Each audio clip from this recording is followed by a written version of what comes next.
Hugo, sirva este preámbulo para también decirle a la gente que Standard Poor's y Fitch, ellas se autodenominan las calificadoras.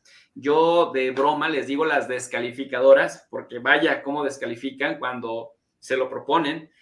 Recientemente se había escandalizado el mundo porque decían que por primera vez en 100 años Rusia no había podido pagar y que había caído en default técnico. Yo me reía de eso porque no es que Rusia haya pagado, no haya tenido capacidad de pago. Caes en default o default significa para la audiencia que nos está escuchando, cuando un país pidió prestado y no puede pagar ni siquiera los intereses. Ya ni siquiera decimos pagar el préstamo, sino paga los intereses de ese préstamo. Y resulta que Rusia había caído en default obligado porque nadie le quería recibir los pagos, aunque tenía el dinero, porque por las sanciones y la expulsión del sistema de pagos, del SWIFT, el sistema internacional de pago, pues simple y sencillamente, por más que Rusia quiso pagarles, no le quisieron aceptar el dinero y cuando se venció el plazo dijeron, cayó en default técnico, no nos quiere pagar. Bueno, pero Rusia tiene el dinero para pagarlo. Pero el que ya cayó en default es, de acuerdo a Standard Poor's y Fitch, es Ucrania. Por lo tanto, le rebajaron la calificación en moneda extranjera a un nivel equivalente a un impago parcial y prácticamente solo un loco en este momento iría a invertir a Ucrania porque dicen estas casas descalificadoras que no tiene capacidad y no la va a tener en algunos años para que una inversión allí prospere. En palabras del primer ministro de Ucrania, Denis Shmyhal, esta decisión va a generar un quiebre de los negocios que todavía siguen en pie allí en Ucrania.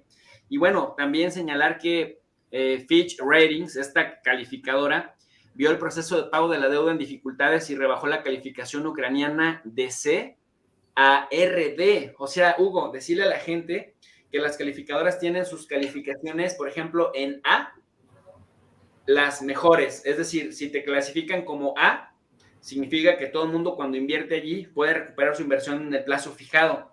Si tienes doble A, no eres tan brillante como si tuvieras A, pero te va bien todavía. Triple A igual. Si tienes B, doble B, ya no está tan chévere, pero no está tan mal. Pero imagínate que le rebajaron la calificación de C a RD. O sea, si ya estaba en muy malo, se la pusieron en requete malo. ¿Qué significa esto?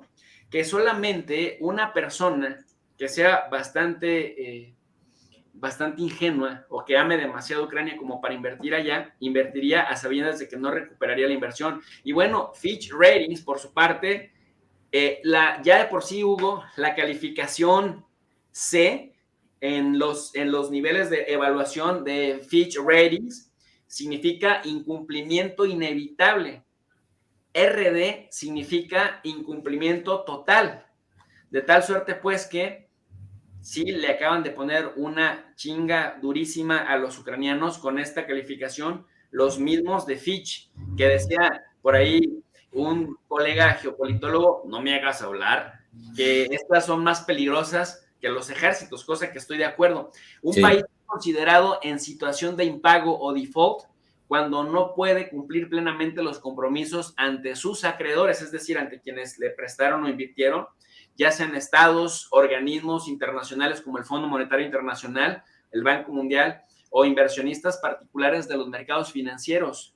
En este caso, la economía ucraniana se derrumbó tras el golpe de Estado en 2014, pero luego con la invasión, técnicamente se terminó por desplomar, a pesar de que Estados Unidos y la Unión Europea le han inyectado sumas millonarias de dinero, al no tenerse cierta certeza de cuándo pueda concluir esto, ya las calificadoras Standard Poor's y Fitch Ratings dijeron, de plano, está terrible la economía en Ucrania, Hugo.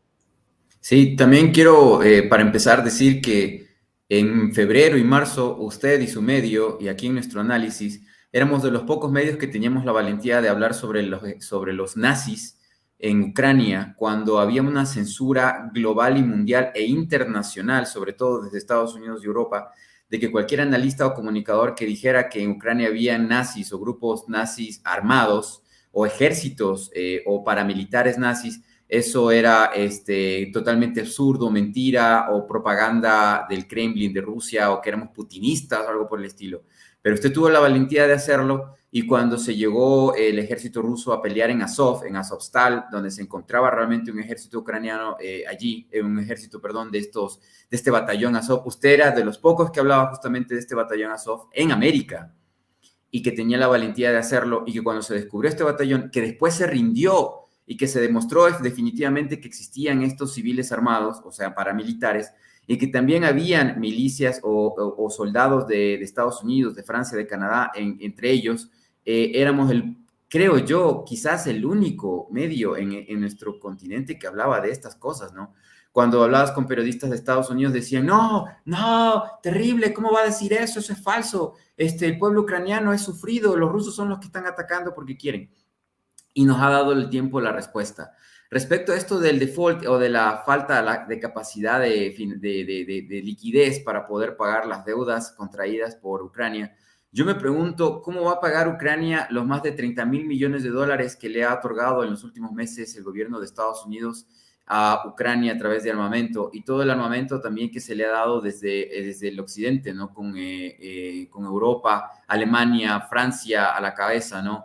Y otros países adicionales, ¿no? Sabiendo que desde que, como usted bien lo menciona, cuando se da el Maidán, cuando se da el derrocamiento, cuando se da un golpe de Estado en Rusia, orquestado por la CIA, llegó a tal punto el nivel de corrupción en Ucrania que los ucranianos empezaron a migrar de manera masiva hacia otros países.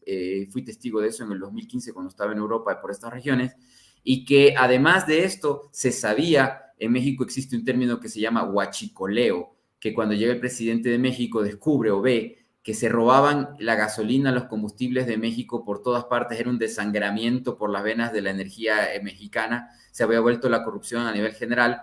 Lo mismo ocurría en Ucrania con los oleoductos y con los gasoductos que pasaban por Rusia, de rusos que pasaban por Ucrania, y que en muchas oportunidades Rusia le pidió al gobierno ucraniano de aquel entonces que por favor detuvieran estos robos, ¿no? Estas fugas de combustibles, porque obviamente causaban problemas en la presión de estas tuberías que son sofisticadas, etcétera. Entonces, esta presión llevó a Rusia, obviamente, a construir el Nord Stream 1, a construir el Nord Stream 2, también el Fuerza Siberiana que se va a China, o sea, buscar otras alternativas porque veían que no era viable ni rentable el paso de sus combustibles o de sus productos a través de Ucrania, ¿no? Por eso se dieron estas condiciones. Entonces, ¿qué nos queda como conclusión de toda esta situación? De que no fue buena la estrategia utilizada por la CIA, por los gobiernos de la OTAN para desestabilizar a Rusia a través de Ucrania, no lo lograron.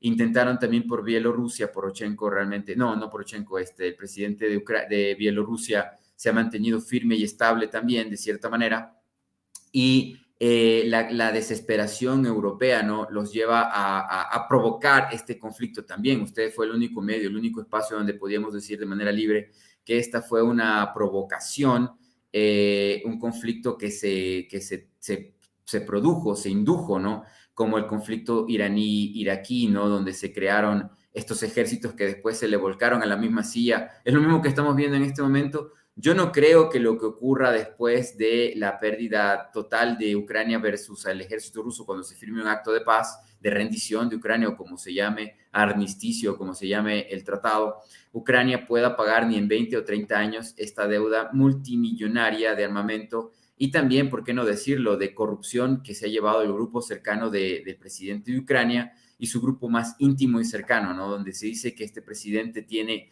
dinero en paraísos fiscales en Suiza y en otros lugares donde se maneja todo este tema de corrupción. ¿Cuál es el nivel de deuda de Ucrania, no? ¿Cuál es el verdadero nivel de la deuda ucraniana? Eso es algo que también quisiéramos saber.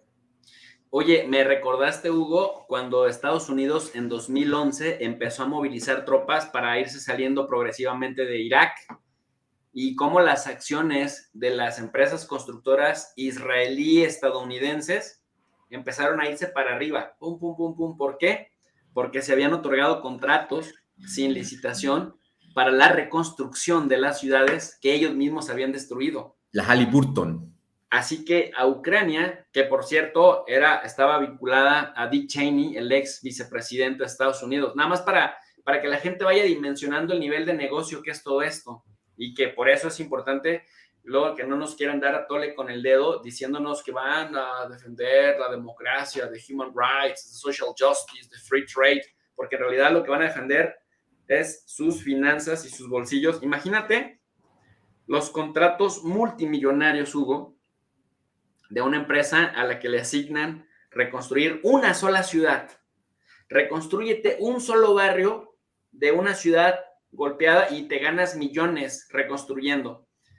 Las cementeras, las eléctricas, los contratistas que van a tener que meter telefonía, es decir, toda una empresa que le reparte a todo mundo, a todos los giros. Ucrania, por supuesto, que va a quedar endeudadísima, y por eso también la lucha de la OTAN y de la misma Unión Europea de que Ucrania rescate la mayor cantidad de territorio posible, porque a Rusia no le interesa quedarse con toda Ucrania.